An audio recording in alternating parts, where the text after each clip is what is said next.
romana se zove Alina, ne znam kako naglasak, Alina ili nešto, Alina, ime koje ja u stvarnosti mogu reći nisam nikada čula, ali kad sam ga vidjela u romanu, to je točno bilo to. To je Alina, ona je nježna, ona je lepršava, i onda je došao jedan Nikola, koji po meni je onako markantan, čvrst, to je točno to ime čvrstoće. Da, tako da, točno taj yin-yang neki koji se poklopio i to je stvarno i za ljubitelje ljubavnih romana i općenito onako jedna vrlo interesantna priča. Evo, neću sam čitati sve dio koji sam izabrala. Oprosti što sam samo tako upao i nasmijao se, ali nisam mogao odoljeti. Bilo je to toliko slatko da se ne sjećam kada sam to zadnji puta vidio, osim možda u osnovnoj školi. Da netko s tolikom strašću pjevuši, ali dobro ti ide. Nije da imaš neki glas, ali može proći.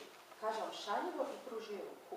Moram samo napomenuti, glavni lik je upao u radnju, ali kad je ona pjevala misleći da je nitko ne vidi. Ona tipična situacija kad se jako posramimo. Primjer je, kaže Alina, pomalo još gledajući u pod, pomalo u njega.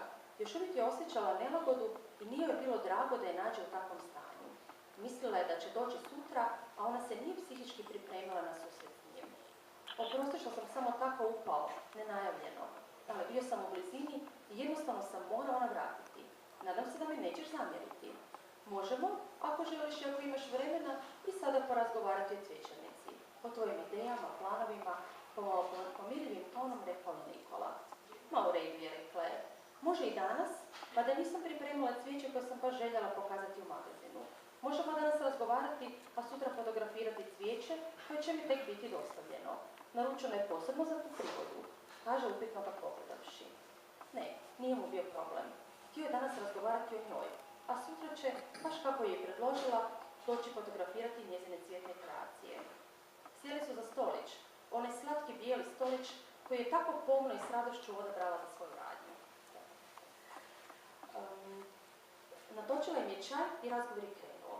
Tako je glatko tekao, opušteno i uopće nije osjećala da je to poslovni razgovor, a kamoli da će sve ono što govori postati dijelom nekog magazina za široku publiku. Osjećala se kao da razgovara sa starim prijateljem koji poznaje godinama. Pričala mu je o svojim željama prilikom slaganja najljepših raskošnih cvjetnih kreacija, buketima koji su oduzimali dah, o tome kako to radi srcem, koliko je to ispunjava. Uspjela mu je prenijeti svoje emocije o cvijeću, govoriti o tome kako joj je najvažnije da ljudi budu sretni i zadovoljni kad je u ruke preda ono što su poželjeli. To je, priznala je, njoj najveća nagrada i najveća radost. Svoj posao čak nije ni smatrala poslom, bio on više poput užitka.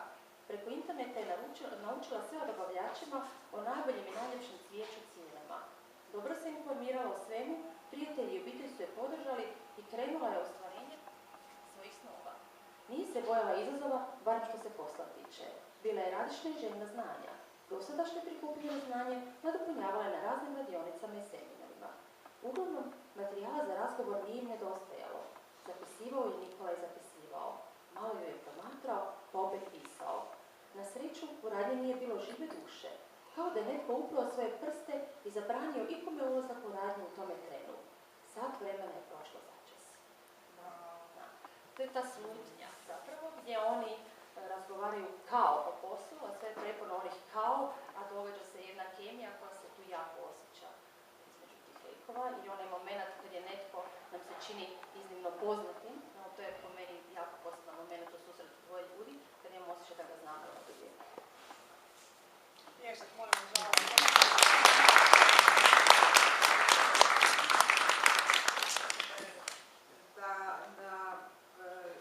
Smo vidjeli sad kako Vlasta i Anton piše o cvjećarnici, o tom jednom među igri i među dvoje glavnih likova.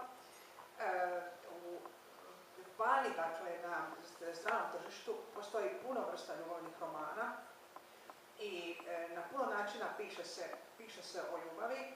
Postoje, dakle, povijesni, postoje erotski, romantični, dakle, svaka čitateljica može si dobrati neki svoj ljubavni roman. A do nas dolaze, dakle, samo neki od njih iz tog velikog mora, dakle, oceana ljubavnih romana koji se proizvode vani. Ali možete nam reći, dakle, što mi zapravo dobivamo ljubavnih romana preko prijevoda? Kakav izbor imamo? rekla da zapravo u svim knjigama je ljubav nekako glavna tema, ipak se provlači pa taman i neki thriller, psihološki thriller, opet je tu negdje uvijek ljubav, jer mi zapravo nismo ljubav. Kakav bi to bio roman kad se negdje ne bi provukla ljubav? Mislim da ga niko ne bi čitao. Izuzev sad stručne literature, naravno i nekih političkih, stalno publicističkih knjiga. Da, ali čini mi se da baš upravo te romantične ljubavi, te neke lijepe ljubavi, ugodne ljubavi ima najmanje u romanima. Više vole ljudi, to što ste rekli, tu neku patnju, strah, brigu, može čak i ne dobar završetak. Tako da se ja divim zapravo Vlasti. Ja sam Vlastu upoznala preko Facebooka. To obično tako od mene ide, od kad imam čite knjigu. Mi se družimo već skoro 3 godine na taj način. I zaista sam osjetila ovo sve što je sada rekla i Marina.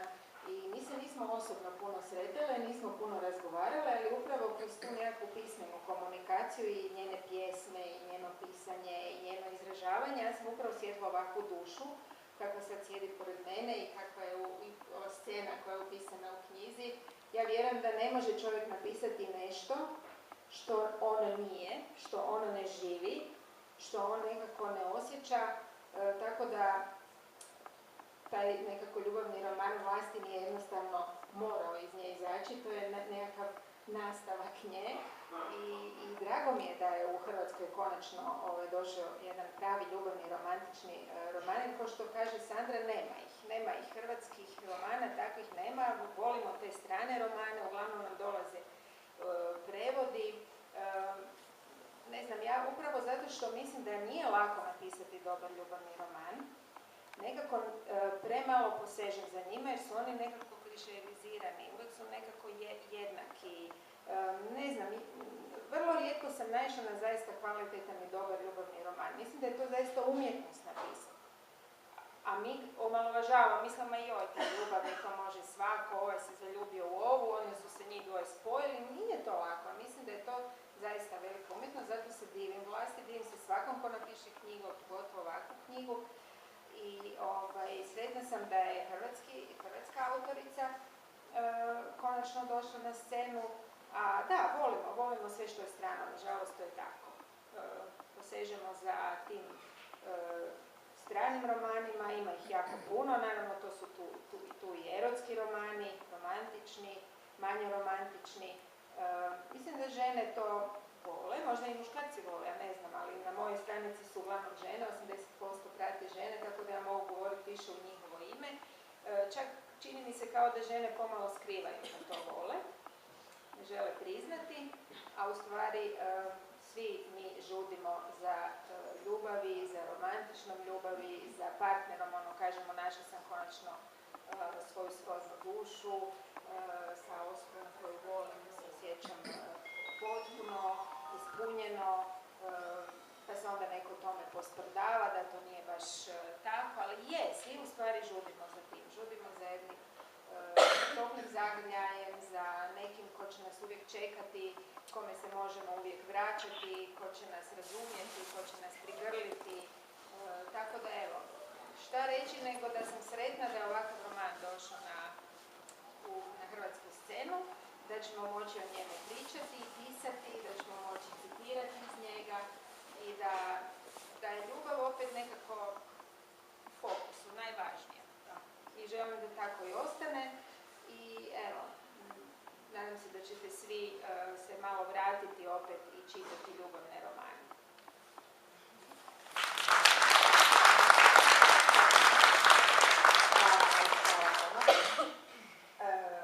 Vlasta, evo, čuli smo sad nekakav kontekst, šta ste zapravo u kakav je kontekst zapravo došla vaša knjiga.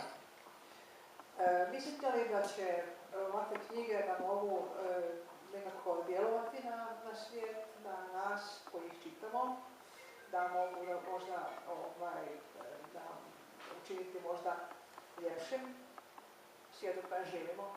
Vlasta i Anton, molim vas pljesak.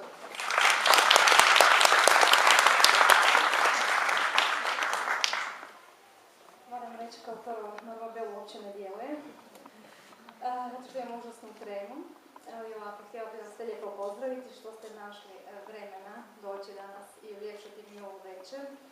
To je jedan moj dugo sanjani san, jedno 25 godina sigurno.